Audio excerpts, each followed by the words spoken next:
गुरु ब्रह्मा गुरु विष्णु गुरुर्देव महेश्वर गुरु साक्षात् परम ब्रह्म तस्मै श्री गुरुवे नमः।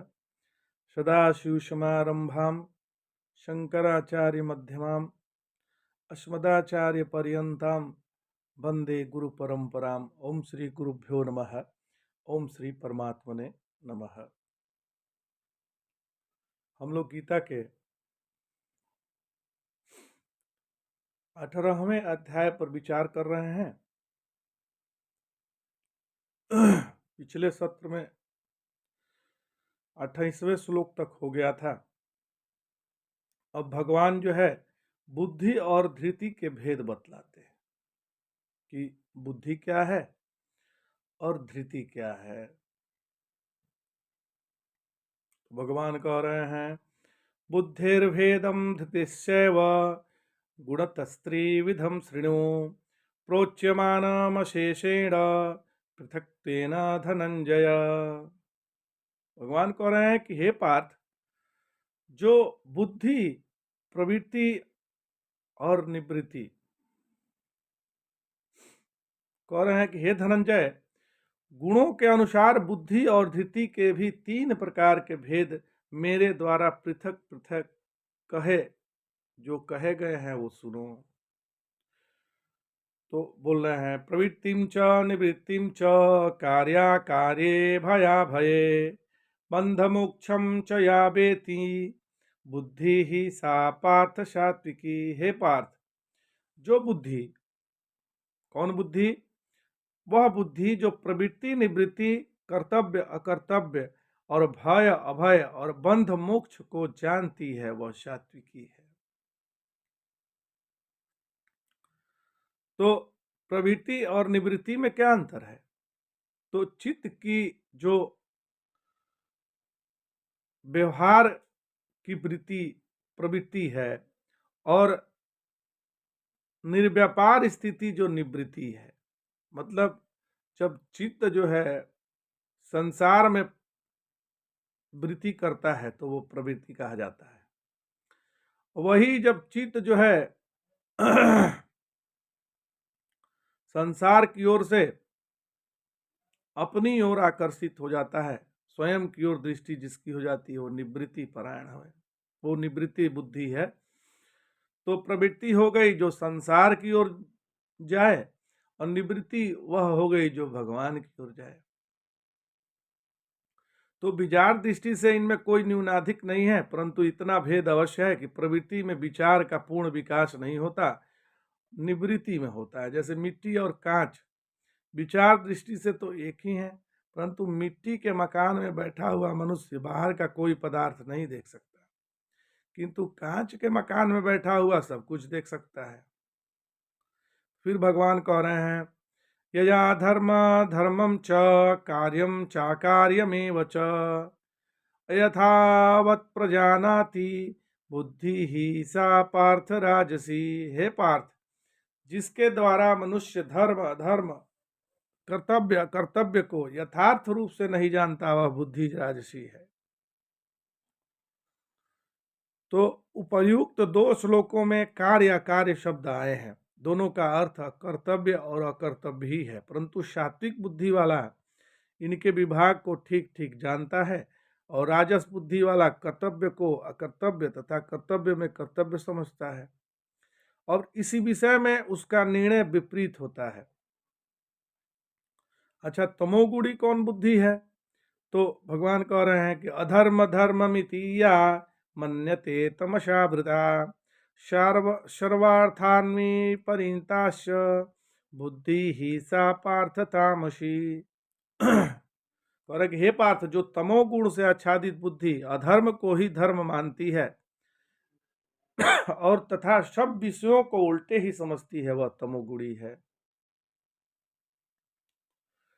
तो अगले 3 श्लोकों में 3 प्रकार की धृति के बात भगवान बतलाते हैं। भगवान कह रहे हैं धृत्यायया धारयते मनः प्राणेन्द्रिय क्रियाः योगेनाभ्यभिचारिण्या धृति ही सा पार्थ सात्विकी।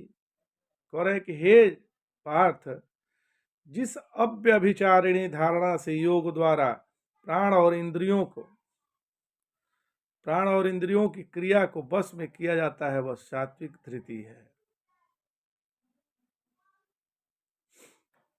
और राजसिक धृति कौन है? भगवान कह रहे हैं, यजा तु धर्म कामार्थं धृत्या धारेते अर्जुन प्रसंगेने फलकांक्षी धृति पार्थ राजसी। हे अर्जुन, जिस धृति के द्वारा मनुष्य धर्म अधर्म के कामों में धारण करता है और प्रसंगवश फल की कामना भी करता है, वह धृति राजसी है। और फिर भगवान कह रहे हैं तामसी धृति के लिए, यया स्वप्नम भयम शोकम विषादम मद्दमेव च न विमुचति दुर्मेधा धृतिशा पार्थ तामसी। तो जिस धारणा शक्ति के द्वारा दुर्बुद्धि पुरुष स्वप्न भय शोक विषाद मद को नहीं छोड़ता, वह धृति तामसी है। तो हमने धृति का 33, 34, 35वें श्लोक में समझा कि कौन धृति सात्विक है, कौन धृति राजसिक है, कौन धृति तामसिक है। और बुद्धि को हमने समझा कि बुद्धि कौन सात्विक है, कौन राजसिक है और कौन तामसिक है। तो ये 7 श्लोक अभी हम लोग ने पढ़ा है, तो इसका सूक्ष्मता से अभी आगे विचार करते हैं। नारायण। अब भगवान ने 29वें श्लोक से बुद्धि और धृति दोनों का फर्क बतलाते हैं। तो भगवान ने कहा कि बुद्धिर्भेदम धृतिश्चैव गुणतस्त्रिविधम शृणु प्रोच्यमानम शेषेण पृथक्त्वेन धनंजय। तो शभास बुद्धि का नाम करता है। बुद्धि जो है एक वृत्ति है और धृति वृत्ति विशेष है। तो साधारणतया धारणात्मक वृत्ति का नाम ही बुद्धि है। जिसको धारणात्मक जो वृत्ति है वो बुद्धि है और विशेष धारणात्मक बुद्धि का नाम धृति है।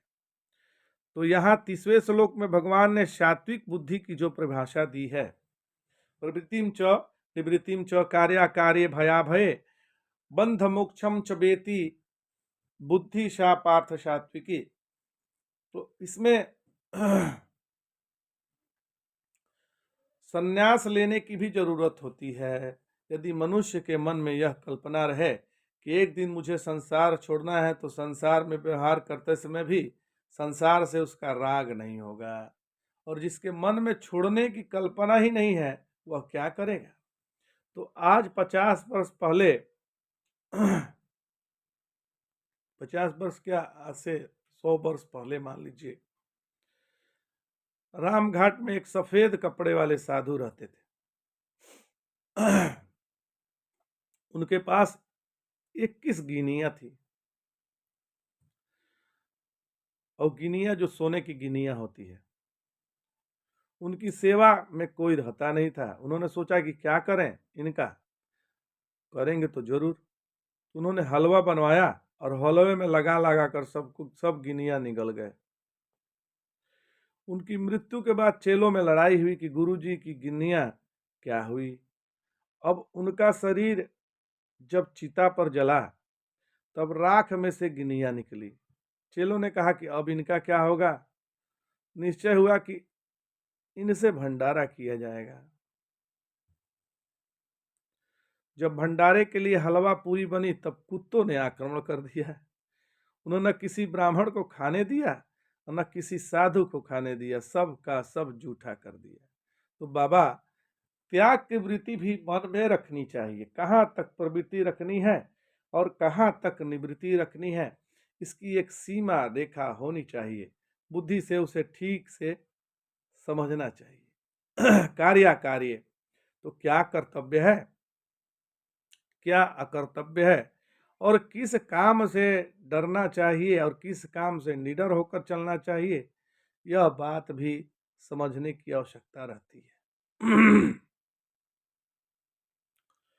और बंध मोक्षम चये बेति, अज्ञान से बंधन होता है और ज्ञान से मोक्ष की प्राप्ति होती है। अशुद्ध अंतःकरण से बंधन होता है और शुद्ध अंतःकरण से मोक्ष होता है। या बुद्धि में समझ में आ जाए तब समझना चाहिए कि बुद्धि सात्विक है। अच्छा, भगवान ने 31वें श्लोक में कहा कि यथा धर्माधर्म च कार्य चाकार्यमेव च, यदि धर्म अधर्म और कार्य कार्य ठीक ठीक में समझ न आवे तो अयथावत साफ साफ ये सब मालूम न पड़े तो क्या करना चाहिए? तो यह समझना चाहिए कि बुद्धि शापार्थ राजसी, हमारी बुद्धि राजसी है।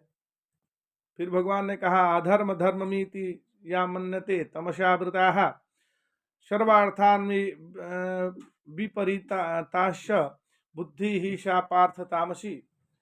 तो कई लोग अधर्म को ही धर्म समझते हैं। वो कहते हैं कि हम तो ऐसे ही, हम तो अपने हिसाब से धर्म करेंगे भाई, मनमानी आचरण करते हैं। अब अधर्म यह है कि हम तो 8 बजे उठते हैं, और धर्म क्या है कि यदि आप ब्राह्मण हैं तो 4 बजे उठ जाना चाहिए, लेकिन हम तो अधर्म ही करेंगे। हमारी बुद्धि अधर्म को ही धर्म समझती है। तो ऐसा क्यों होता है? बोले कि ऐसा तब होता है जब बुद्धि तमोगुणी होती है, तमस्य आवृत होती है। श्रवण था विपरीत रीतांश, ऐसी बुद्धि जो सभी बातों को विपरीत ही समझती है। यदि कोई हित की बात कहे तो वह उसे अहित की बात ही समझाती है। आपको जरा हंसी की बात सुनाता हूँ। एक श्रीमती जी थी जो नागरी नहीं थी, ग्राम्या थी, गांव की रहने वाली थी। उनकी यह आदत थी कि जो काम करने को कहा जाए उससे वे उल्टा करती थी। बहुत दिनों की बात है, उस समय गाड़ी घोड़ा नहीं था, मतलब घोड़ा गाड़ी तो जरूर थी लेकिन ये मोटर गाड़ी नहीं थी।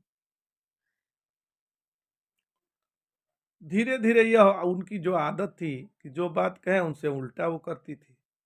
तो उनके पति को समझ में आ गया कि अरे हम जो कहेंगे उससे उल्टा ही करेगी।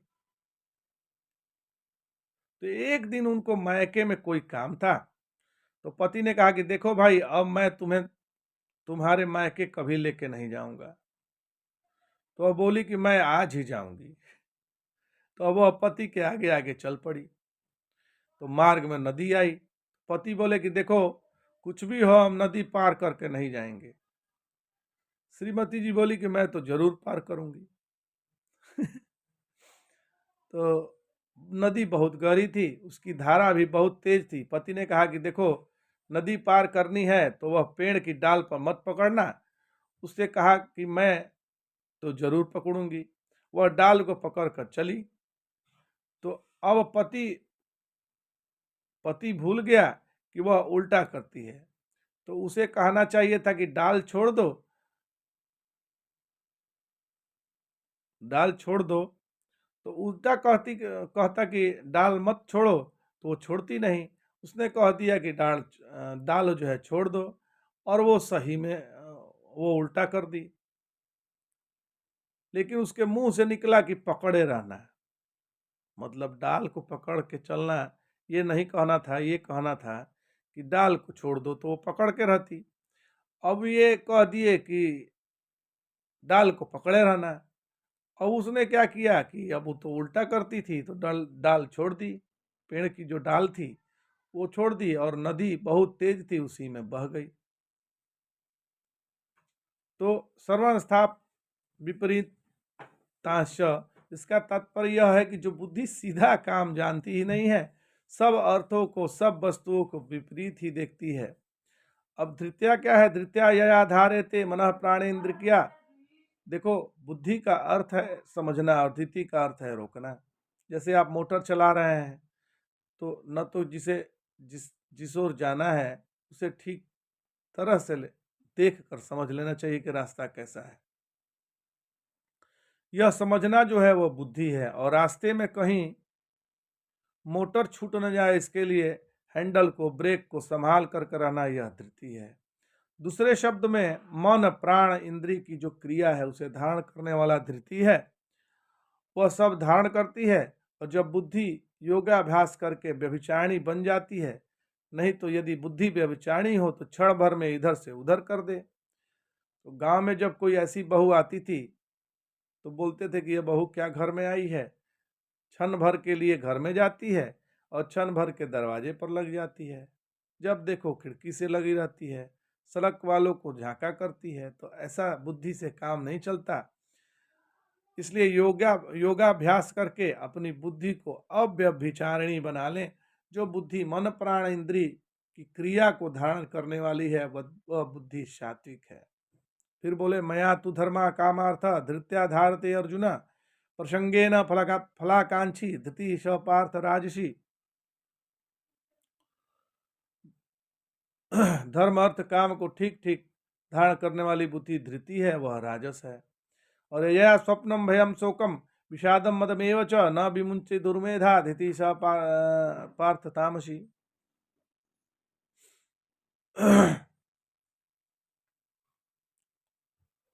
तो कोई शोक को पकड़ लेते हैं, कोई भय को पकड़ लेते हैं, और कोई कोई तो विषाद पकड़ लेते हैं, लेकिन खुशी नहीं पकड़ते।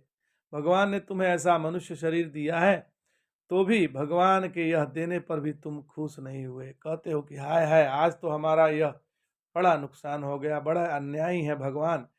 भगवान को गाली देते हैं। तो ऐसे बुद्धि वाले भयम शोकम विषादम मदमेव च, ऐसे लोग जो है तामसिक हैं। ऐसा इसलिए है कि संसार के लोग भोग से लिपटे हैं, और मतवाले की तरह ऐसे दुर्मुधा लोग को उनकी बुद्धि तमोगुणी होती है। तो आज इतना ही। जय जय शंकर, हर हर शंकर, नमामि शंकर, भजामि शंकर, नमः पार्वती पतये, हर हर महादेव शंभो।